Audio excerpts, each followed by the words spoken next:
السلام علیکم دوستوں، آج جو واقعہ ہے وہ ہے حضرت ابراہیم علیہ السلام کے بارے میں۔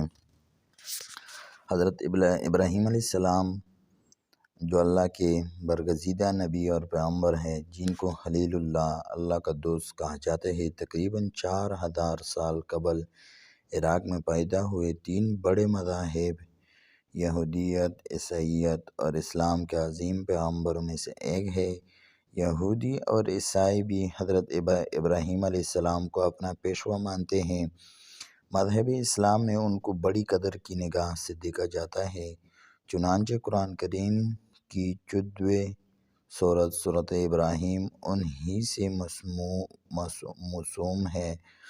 اللہ تعالیٰ نے قرآن کریم میں متعدد جگہوں پر حضرت ابراہیم علیہ السلام کے احوال و اوصاف بیان فرمائے ہیں۔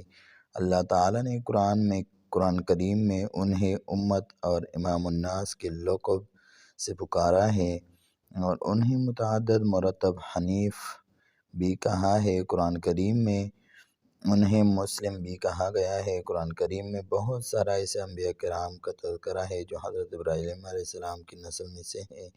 حضرت ابراہیم علیہ السلام کو بچپن سے ہی قلب سلیم عطا کیا گیا تھا، چنانچہ انہوں نے ابتدا ہی سے بت پرستی کی مخالفت کی۔ اللہ کی مخلوقات میں غور و فکر کے بعد انہیں یقین ہو گیا تھا کہ ساری کائنات کو پیدا کرنے والا ایک معبود حقیقی ہے جن کا کوئی شریک نہیں، جیسے کہ فرمان الہی ہے۔ اور اس طرح ہم ابراہیم کو آسمانوں اور زمین کی سلطنت کا نظارہ کراتے تھے، اور مقصد یہ تھا کہ وہ مشکل یقین رکھنے والوں میں شامل ہو۔ چنانچہ جب ان پر رات چھائی تو انہوں نے ایک ستارہ دیکھا، کہنے لگے یہ میرا رب ہے، یہ میرا رب ہے۔ پھر جب وہ ڈوب گیا تو انہوں نے کہا میں ڈوبنے والوں کو پسند نہیں کرتا۔ پھر جب انہوں نے چاند کو چمکتے دیکھا تو کہا کہ یہ میرا رب ہے، لیکن جب وہ بھی ڈوب گیا تو کہنے لگے اگر میرا رب مجھے ہدایت نہ دے تو میں یقیناً گمراہ لوگوں میں شامل ہو جاؤں گا۔ پھر جب انہوں نے سورج کو چمکتے دیکھا تو کہا یہ میرا رب ہے، یہ زیادہ بڑا ہے۔ پھر جب وہ غروب ہوا تو انہوں نے کہا اے میری قوم، جن چیزوں کو تم اللہ کی خدائی میں شریک قرار دیتے ہو میں ان سب سے بیزار ہوں۔ میں نے تو پوری طرح یکسو ہو کر اپنا رخ اس ذات کی طرف کر لیا ہے جس نے آسمانوں اور زمین کو پیدا کیا ہے، اور میں شرک کرنے والوں میں سے نہیں ہوں۔ سورۃ الانعام کی جو آیات ہے اس میں یہ ہے حضرت ابراہیم علیہ السلام نے مرنے کے بعد زندہ ہونے کی بابت جب سمجھنا چاہا تو اللہ تعالیٰ نے پرندوں کی مثال کے ذریعے ان کو یہ راز سمجھایا، جیسا کہ اللہ تعالیٰ نے سورۃ البقرہ آیت میں بیان فرمایا۔ اور اس وقت کا تذکرہ سنو جب ابراہیم علیہ السلام نے کہا تھا کہ میرے پروردگار مجھے دکھائے کہ آپ مردوں کو کیسے زندہ کرتے ہیں۔ اللہ نے کہا کیا تمہیں یقین نہیں؟ کہنے لگے نہیں جی، یقین کیوں نہیں ہوتا، مگر یہ خواہش اس لیے کی ہے تاکہ میرے دل کو اطمینان حاصل ہو جائے۔ اللہ نے کہا اچھا تو 4 پرندے لو اور انہیں اپنے سے مانوس کر لو، پھر ان کو ذبح کر کے ان کا ایک ایک حصہ ہر پہاڑی پر رکھ دو، پھر ان کو بلاؤ، وہ چاروں تمہارے پاس دوڑے چلے آئیں گے۔ ان کا والد حضر مذہبی پیشوا تھا، بت بنا کر بیچا کرتا تھا۔ حضرت ابراہیم علیہ السلام نے ذمہ طفولت سے ہی بتوں کی عبادت کی مخالفت کی۔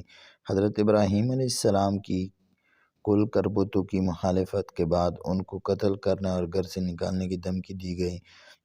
کا ایک عبادت میں گھس کر بڑے بت کے علاوہ تمام بتوں کے ٹکڑے ٹکڑے کرنے کا واقعہ پیش آیا، جس کا ذکر قرآن کریم سورۃ الانبیاء میں ہے۔ چنانچہ ابراہیم نے ان کے بڑے بت کے سوا سارے بتوں کو ٹکڑے ٹکڑے کر دیا تاکہ وہ لوگ ان کی طرف رجوع کریں۔ وہ کہنے لگے کہ ہمارے خداؤں کے ساتھ یہ حرکت کس نے کی ہے؟ وہ کوئی بڑا ہی ظالم تھا۔ کچھ لوگوں نے کہا ہم نے ایک نوجوان کو سنا ہے جو ان بتوں کے بارے میں باتیں بنایا کرتا ہے، اس سے ابراہیم کہتے ہیں۔ انہوں نے کہا تو پھر اس کو سب لوگوں کے سامنے لے کر آؤ، اب گواہ بن جائے۔ پھر جب ابراہیم کو لایا گیا تو وہ بولے ابراہیم کیا ہمارے خداؤں کے ساتھ یہ حرکت تم ہی نے کی ہے؟ ابراہیم نے کہا نہیں، بالکل یہ حرکت ان کے اس بڑے سردار نے کی ہے۔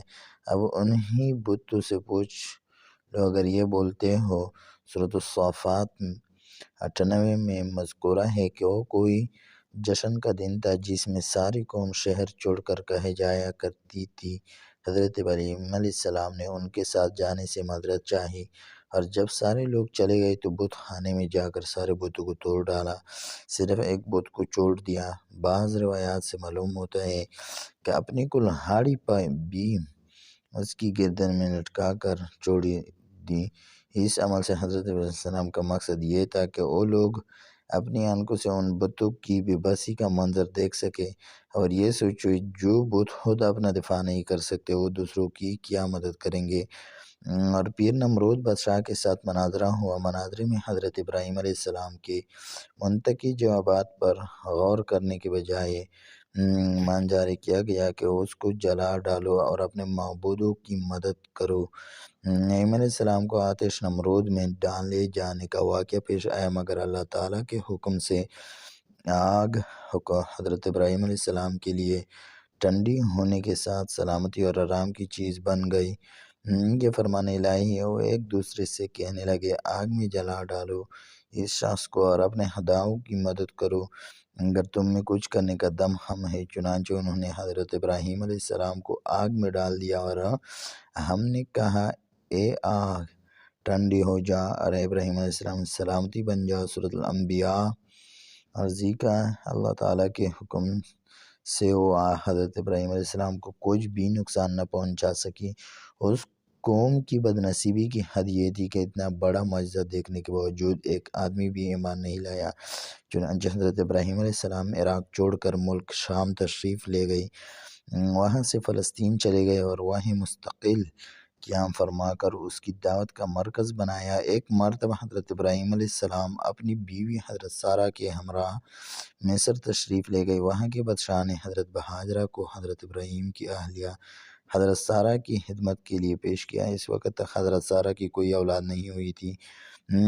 مصر سے حضرت ابراہیم علیہ السلام پھر فلسطین واپس تشریف لائے۔ حضرت سارہ نے خود حضرت ہاجرہ کا نکاح حضرت ابراہیم علیہ السلام کے ساتھ کروا دیا۔ بڑھاپے میں حضرت ہاجرہ کے بطن سے حضرت اسماعیل علیہ السلام پیدا ہوئے۔ کچھ عرصہ بعد حضرت سارہ کے بطن سے حضرت اسحاق علیہ السلام پیدا ہوئے۔ اللہ تعالیٰ کے حکم سے حضرت ابراہیم علیہ السلام نے اپنی بیوی حضرت ہاجرہ اور بیٹے حضرت اسماعیل علیہ السلام کو مکہ مکرمہ کے چٹیل میدان میں بیت اللہ کے قریب چھوڑ دیا۔ جیسے کہ فرمان الہی ہے، یہ ہمارے پروردگار میں نے اپنے کچھ اولاد کو آپ کے حرمت والے گھر کے پاس ایک ایسی وادی میں اللہ بسایا جس میں کوئی قیدی نہیں ہوتی۔ ہمارے پروردگار یہ میں نے اس لیے کیا تھا کہ یہ نماز قائم کرے، لہذا لوگوں کے دلوں میں ان کے لیے کشش پیدا کر دیجیے اور ان کے پلوں کا رزق عطا فرمائے تاکہ وہ شکر گزار بنے۔ سورۃ ابراہیم میں جو واقعہ ہے وہ ہے حضرت ابراہیم علیہ السلام کی دعا ایسی قبول ہوئی کہ دنیا بھر کے مسلمانوں کے دلوں میں مکہ مکرمہ کی طرف کھینچے چلے جاتے ہیں۔ چنانچہ ہر مسلمان کی یہ خواہش ہوتی ہے کہ وہ کم از کم ایک مرتبہ اللہ تعالیٰ کے گھر کی ضرور زیارت کرے، اور پلوں کے افراد کا یہ عالم ہے کہ دنیا بھر کے پل بڑی تعداد میں وہاں موجود ہیں۔ جب کھانے پینے کے لیے کچھ نہ رہا تو حضرت ہاجرہ بے چین ہو کر قریب کی صفا اور مروہ پہاڑیوں پر پانی کی تلاش میں دوڑے۔ چنانچہ پانی کا چشمہ زمزم جاری ہوا۔